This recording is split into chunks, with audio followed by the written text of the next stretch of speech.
தினம்தோறும் விளக்கேற்ற நல்ல எண்ணெய், இதயம் நல்லெண்ணெய்.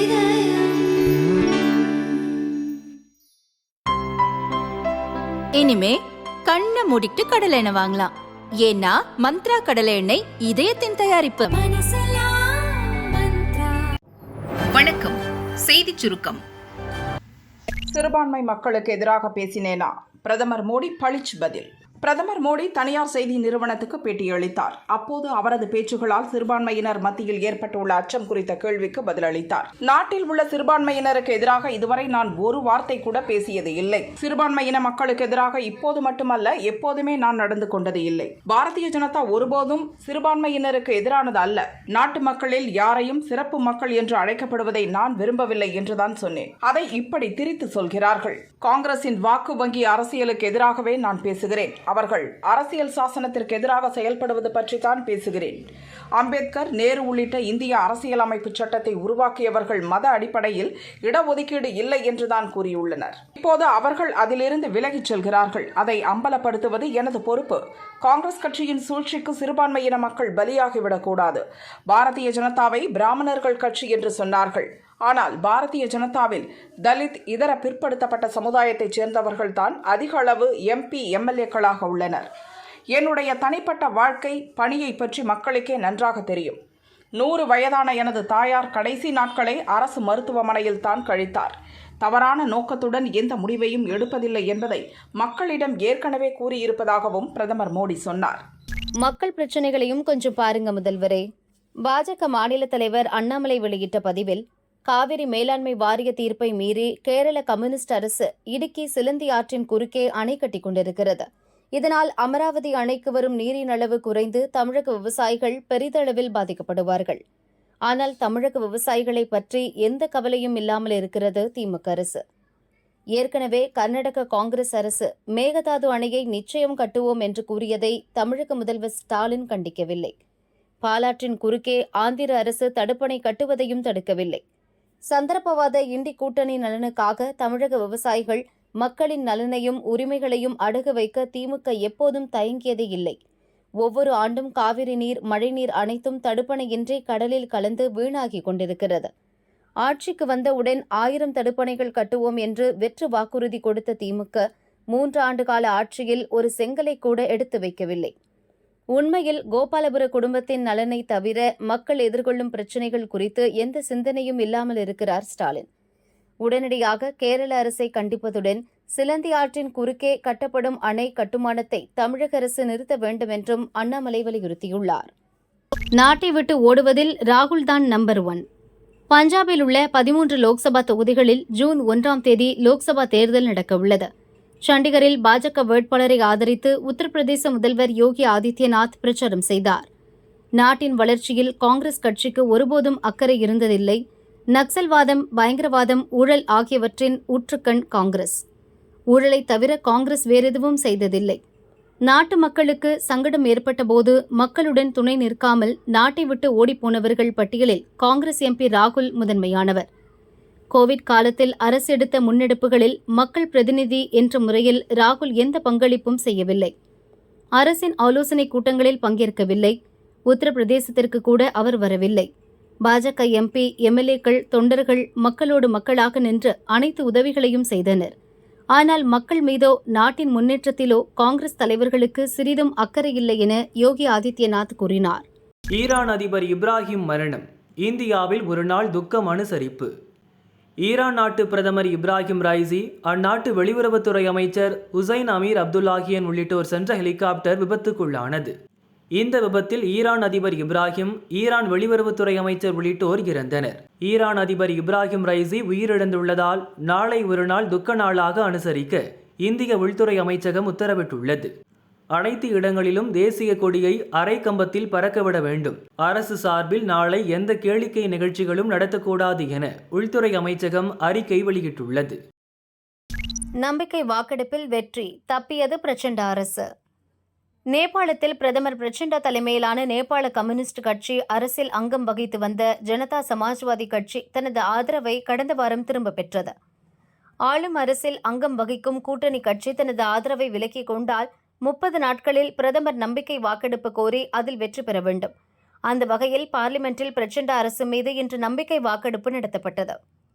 நம்பிக்கை வாக்கெடுப்பில் மொத்தமுள்ள 275 உறுப்பினர்களில் சிபிஎன் மாவோயிஸ்ட் தலைமையிலான கூட்டணி கட்சிக்கு 157 உறுப்பினர்கள் ஆதரவு அளித்தனர்.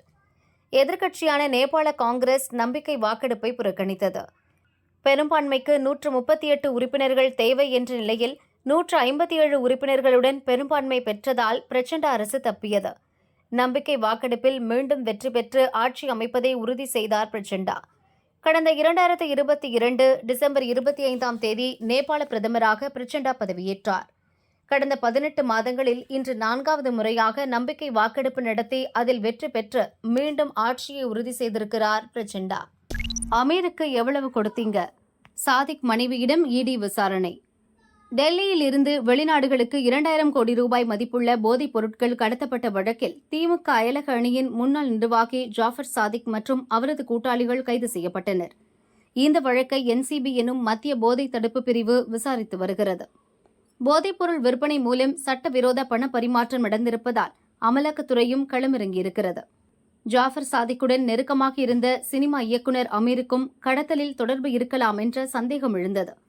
என்சிபி சம்மனுக்கு ஆஜரான அமீரை அதிகாரிகள் விசாரித்தனர்.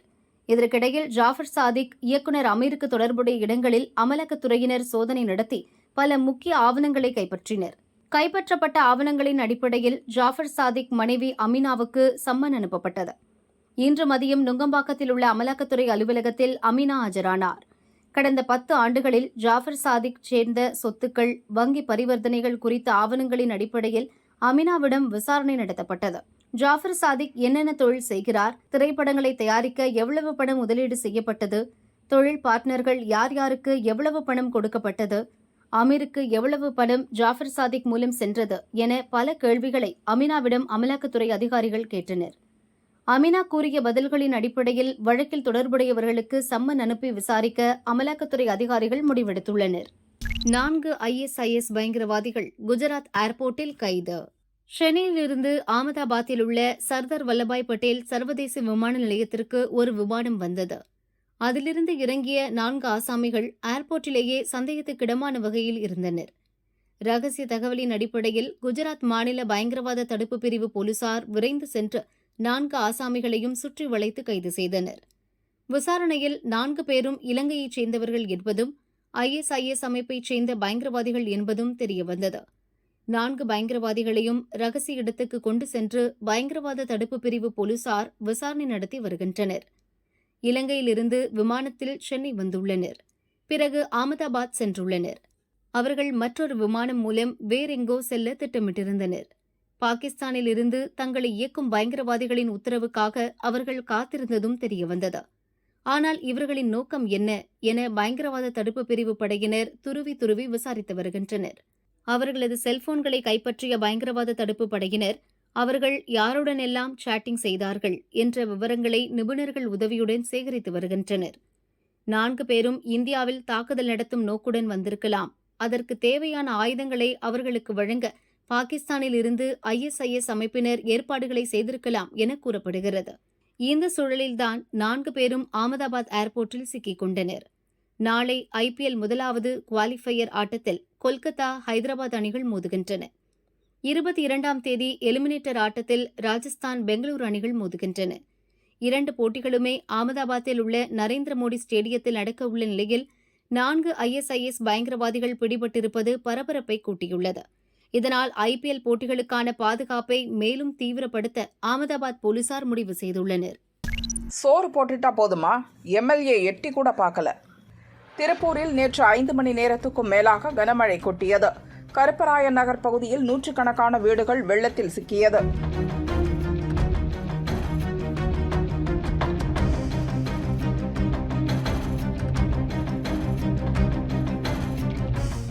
ஒவ்வொரு முறை மழை பெய்யும் போதும் இதுவே வழக்கமாகிவிட்டது. மழை வந்தாலே பயமாயிருக்கு. அரசு இதுவரை எந்த நடவடிக்கையும் எடுக்கல என அப்பகுதி மக்கள் புலம்பினர். கடந்த 25 வருஷமாக இந்த ஏரியாவில் மழைன்னு வந்ததுன்னா தண்ணி வீட்டுக்குள்ளே எல்லாம் போகிறதுங்கிறது அரசியல்வாதிக்கும் தெரியும், அரசு அதிகாரிகளுக்கும் தெரியும், எல்லாத்துக்குமே தெரியும். இந்த மக்கள் பூரா இத்தனை அவஸ்தைப்பட்டு இருக்கிறாங்க. அரசு அதிகாரியோ அரசியல்வாதியோ யாராவது ஒருத்தராவது இதுக்காக வந்து மெனக்கெடுறதுக்கு தயாராக இருக்காங்களா? இந்த திருப்பூர் வடக்கு தொகுதியினுடைய எம்எல்ஏ விஜயகுமார் இன்னைக்கு வரைக்கும் எட்டி பார்க்கல. மேயர் வந்து பேசினார். என்ன பேசினாரு? காம்பவுண்டு வச்சு அடைச்சி தண்ணி வந்து மழை தண்ணி போகிற வழி இல்லாமல் பண்ணிகிட்டு இருக்கிறான். அவங்ககிட்ட பேசினாரா? அரசு அதிகாரியும் பேசலை, அரசியல்வாதியும் பேசலை, யாருமே பேசலை. மழை வந்து தண்ணி மேலே இருந்ததுன்னா ஸ்கூலில் வந்து சோறு போட்டாங்கன்னா பிரச்சனை சால்வ் ஆயிருமா? ஏன் செய்ய மாட்டேங்கிறாங்க? மழை பெஞ்சா எங்களுக்கு இந்த 24 வருஷம் நாங்கள் எங்கேயாச்சும் வந்து இந்த 24 வருஷமாகவே எங்களுக்கு தண்ணி பிரச்சனைங்க. தண்ணி வந்து வீட்டுக்குள்ளே வருது. மழை பெஞ்சா குடியிருக்க முடியல. ரொம்ப அதிகமாக பெஞ்சா பள்ளிக்கூடத்தில் கொண்டு போய் 4 நாளைக்கு தங்க வைக்கிறாங்க. மறுபடியும் அவங்க பாட்டுக்கு அந்த மழை வர்ற நேரத்துக்கு மட்டும் கவனிக்கிறாங்க, அப்புறம் விட்டுறாங்க. அதனால் எங்களுக்கு மழை வந்தாலே நாங்கள் இங்கே பயந்துக்கிட்டே இருக்கிறோம். சாயந்தரமானாவே என்ன நடக்க போகுதுன்னு பயத்திலேயே இருக்க வேண்டியதாக இருக்குது. அதனால் இந்த டிச்சு தண்ணி போகிறதுக்கு மழை தண்ணி போகிறதுக்கு எங்களுக்கு நகராட்சியிலேருந்து ஏதோ ஒரு நல்ல வழி செஞ்சு கொடுப்போங்க. இதை வந்து வருஷம் அந்த டயத்துக்கு வர்றாங்க, மறுபடியும் வர்றதே இல்லைங்க. அதை வந்து என்னென்னு எங்களுக்கு பார்த்து கொஞ்சம் நல்லபடியாக செஞ்சு கொடுக்கணும். நாங்கள் பாருங்க இப்போ 10-20 செலவு பண்ணி செங்கலை வச்சு வாசப்படியை குறுக்காட்டி வீட்டுக்குள்ளே வெளியிலலாம் வாசப்படியெல்லாம் குறுக்காட்டி இப்போ நிறுத்திக்கிறோம். ரொம்ப பெஞ்சுன்னா இதே மீறி உள்ளே வருது தண்ணி, இடுப்பு தண்ணி வந்தது, வீட்டுக்குள்ளேயே வந்துடுது தண்ணி. அதனால் நாங்கள் நகராட்சிக்கார் தான் லாரி வச்சு எடுத்தாங்க. போன தடவை வந்தது. இப்போ முந்தானத்துக்கு தண்ணி வந்து நாங்கள் ஆளை வச்சு அள்ளி ஊற்றணுங்க. அதனால் இப்போ மறுபடியும் எல்லாம் வாசப்படியெல்லாம் செங்கல் வச்சு கட்டிக்கிறோம். கட்டினாலுமே பெரிய மழை வந்தால் தாங்காது, உள்ளே வந்துடும். அதனால் இது வந்து எங்களுக்கு நல்ல வழியாக அந்த தண்ணியெல்லாம் போகிறதுக்கு வழி பண்ணி கொடுக்கணும். டிச்சு தண்ணி போகிறதுக்கு வழி பண்ணணும். அப்புறம் நகராட்சியிலேருந்து வந்து குப்பையே அள்ள மாட்டேங்கிறாங்க. டிச்சில் இருக்கிற குப்பையை மேலே எடுத்து போட்டு போயிடுறாங்க. அது வந்து அள்ள வர்றதே இல்லைங்க. நம்ம ஸ்கூல் சொன்னாலும் அதை கண்டுக்கிறதே இல்லைங்க. இதெல்லாம் வந்து எங்களுக்கு ஒரு நல்லபடியாக செஞ்சு கொடுக்கணுங்க. நம்ம கவுன்சிலர் கூப்பிட்டு அந்த நேரத்துக்கு வருவார், மறுபடியும் வர்றது இல்லைங்க. கூப்பிட்டா அதோட சரிங்க, இந்த ஆள் அனுப்புகிற பாரு, அவ்வளோதான். எதுவுமே எங்களுக்கு கண்டுக்கிறதுல வந்து ஜெயிக்க வச்சா எங்களை வந்து அவர் கண்டுக்கிறதே இல்லை. யாருங்க கவுன்சிலர்? காந்தி. இவனுங்க கொஞ்சம் காஸ்ட்லி திருடனுங்களா இருப்பாங்களோ? நாகையில் பல்வேறு இடங்களில் வீடுகளில் கட்டி வைத்துள்ள ஆடுகளை மர்ம நபர்கள் திருடிச் செல்வது தொடர்ந்து வருகிறது. அந்த வகையில் வேளாங்கண்ணி அருகே நடந்துள்ள வித்தியாசமான ஆடு திருட்டு சம்பவத்தின் சிசிடிவி வீடியோ வெளியாகி பெரும் பரபரப்பை ஏற்படுத்தியுள்ளது.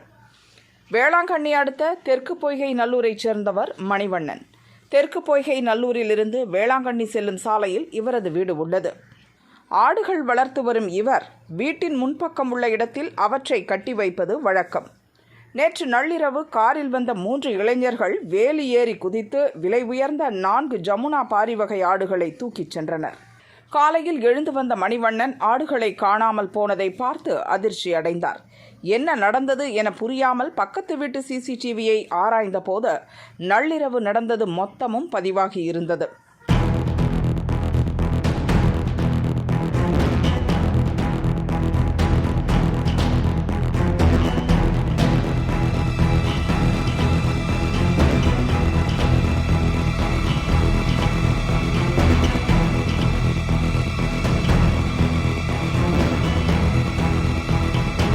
இறைச்சிக்காகவே வளர்க்கப்படும் ஜமுனா பாரி வகை ஆடுகளுக்கு என்று மார்க்கெட்டில் நல்ல மதிப்பு இருக்கிறது.